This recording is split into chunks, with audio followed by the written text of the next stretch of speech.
কালি যিখন গাড়ী আনিছিলোঁ আমাৰ উইংছৰ হাজৰিকা অনাৰৰ তেখেতৰ গাড়ী আছিলে। গাড়ীখন ফুল বডি অৰিজিনেল পেইণ্টত আছে, খালি গাড়ীখন স্ক্ৰেচ আছে। ক'ত স্ক্ৰেচ আছে মই এইটো দেখাই দিছোঁ আপোনালোকক। এইফালে এইখনত অকণমান আছে আৰু বাকী এইটো চাইডৰ পৰা দেখিছেনে, এইফালেতো ক'তোৱে নাই স্ক্ৰেচ। আৰু টায়াৰ চায়াৰ চব ধুনীয়া হৈ আছে। এই টায়াৰ চব একদম পূৰা মজা হৈ আছে টায়াৰ, খালি স্ক্ৰেচ আৰু অকণমান আছে এইফালে। এইকণে স্ক্ৰেচ আৰু বেলেগৰ স্ক্ৰেচ নাই, ধুনীয়া হৈ আছে।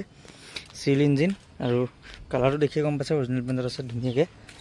আৰু গাড়ীখন আপোনাৰ মানে ফাৰ্ষ্ট অনাৰ গাড়ী, ইঞ্চুৰেঞ্চ পলিউশ্যন চব মই আপ টু ডেট কৰি দিম। 16 লাষ্টৰ গাড়ী, একো কাম নাই, চলাব লাগে মাত্ৰ। কোনো ছাছপেনশ্যনৰ চাউণ্ড, বেৰিং গুচিঙৰ চাউণ্ড সেইবোৰ একোৱে নাই। এইফালে চাওক, এইফালে টায়াৰকেইটা চাই লওক, ধৰক টায়াৰ আগফালৰ টায়াৰকেইটাতো একদম ব্ৰেণ্ড নিউ টায়াৰ হয়।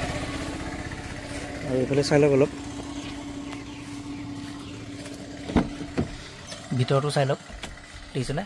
এচি এইবোৰ চব একদম অল ৰানিং, এইবোৰ পূৰা একদম অ'কে আছে। মিউজিক চিষ্টেম অ'কে, কোনো ইছ্যু নাই তাত, কোনো ধুনীয়া একো মানে আপোনালোকে গাড়ীখন যেতিয়া চলাব একো গমেই নাপায়। মই সেইটো আপোনালোকক গেৰাণ্টি সহকাৰে ক'ব পাৰোঁ। 3D মেট লাগি আছে, ভিতৰতো দেখিয়ে গম পাইছে আপোনালোকে।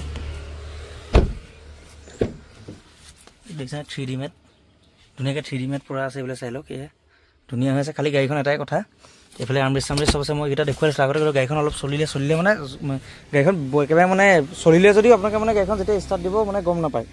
এনেকুৱা কণ্ডিশ্যনত আছে। 1,43,000 চলি আছে গাড়ীখন, 1,43,000 কিলোমিটাৰ। কিন্তু গাড়ী মানে যোনে ল'ব গাড়ী যেতিয়া যদি মই মিটাৰটো টেম্পাৰিং কৰি কাটি দিলোহেঁতেন তেতিয়া কিন্তু আপোনালোকে কোনেও গম নাই। কিন্তু মই সেই কামটো নকৰোঁ, যিটো মিটাৰ থাকে মই জেনুইন তেনেকৈ বিকোঁ।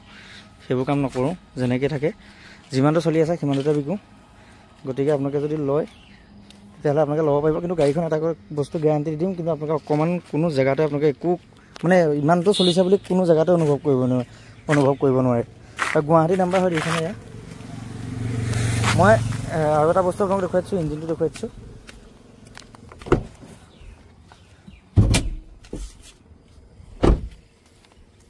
ইঞ্জিনটো আপোনালোকে চাই লওক, এচি ফুল ৰানিং হৈ আছে, দেখিছেনে? এফ্ৰন চেফ্ৰন পূৰা চিল আছে, চাই লওক, কোনো মাৰ চাৰ খোৱা নহয়, ধুনীয়া হৈ আছে। এইফালে বনেট চনেট চাই লওক, দুৱাৰ চোৱাৰ চব ডেকি দুৱাৰ বনেট চব চিল আছে। আৰু ইয়াৰ লাইটকেইটাও বহুত দামী দামী লাগি আছে, মানে হেল'জেন লগোৱা আছে। খুবেই ধুনীয়া হৈ আছে গাড়ীখন। যদি আপোনালোকে লওঁ বুলি ভাবিছে তেতিয়াহ'লে কণ্টেক্ট কৰিব। প্ৰাইচটোলৈ ফিক্স প্ৰাইচ হ'ব 2,90,000 টকা, তাতকৈ কম নহ'ব। যোনে লৈ ল'ব পাৰিব। কিন্তু আপোনালোকে ভাবিব পাৰে যে গাড়ীখন ইমানটো চলি গ'ল, লওঁ জানো। চবেই জানে যে i20 গাড়ীখন বহুত পাৱাৰফুল ইঞ্জিন হয়, আৰু ইঞ্জিনটো এইটো ক্ৰেটাৰ ইঞ্জিনে হয়। সেইটো আপোনালোকে গুগলত মাৰি চালে গমেই পাব যে কিহৰ ইঞ্জিন। বাকী এইবোৰ চব ধুনীয়া হৈ আছে। Interior, music system, air bag, power window 4খন, A to Z বস্তু আছে। এইফালে ষ্টিৰিং কণ্ট্ৰলো আছে, চাই লওক। মানে সেইবোৰ আপোনালোকে কোনো ইছ্যু নাপায়। খালি এটা কথা কাৰণে আপোনালোকক মানে কৈ দিছোঁ, মই কমাই থ'ব পাৰিলোহেঁতেন, কিন্তু জেনুইন থাকক বস্তুটো।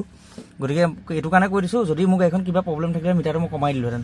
কিন্তু গাড়ীখন মানে ইমানটো চলি আছে যদি আপোনালোকে যদি মিটাৰ নাচায় আপুনি গম নাপায় যে গাড়ীখন ইমান চলি আছে। 50-60 হাজাৰ চলা গাড়ী নিচিনা কণ্ডিশ্যন হৈ আছে।